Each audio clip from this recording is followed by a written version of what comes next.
He, mümkün buldunuzlar. Nähil imsin bolduk?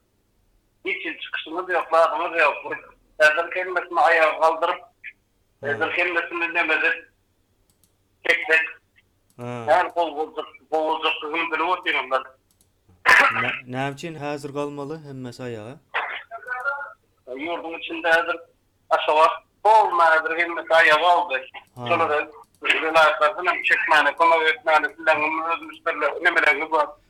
Ha. Abaneli yarların adımlarını başlar. Çağırın. Ömer edin ezer. Ha, Aşgabat nädip ayağa galdy? Hana şo arada bir gurrun var ama. Men sana her da ayda oturacaklar. Men size prosta demedim. Ha. Çağırın dene. Ay prosta bolsa onda jaň etmeli däl da prosta bolsa. Möhüm bolsa ine aýtmaly, o aýdyşyp diýişip edilýär Nokum bu gidip işler. durşaydı. Nokum gidip dur. Ben Ha, abone. onda gurrun ver onda möhüm ideýän bolsa. İş edilen wagtda iş edilen ýalyk edilmeli. Ha, gurrun ver näme bolýar? Ha, näme boldy ine Aşgabatda? Onda işler verelim. Tamam. Biraz hukuk koruyucu idareler hizmetleri Ha. bitirdi. Haýsy hukuk goraýjylar?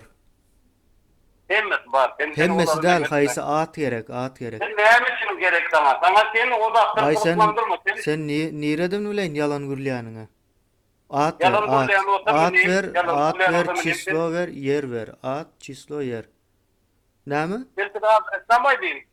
Ay onda näme üçin jaň etdiň sen aýtmajak bolsam?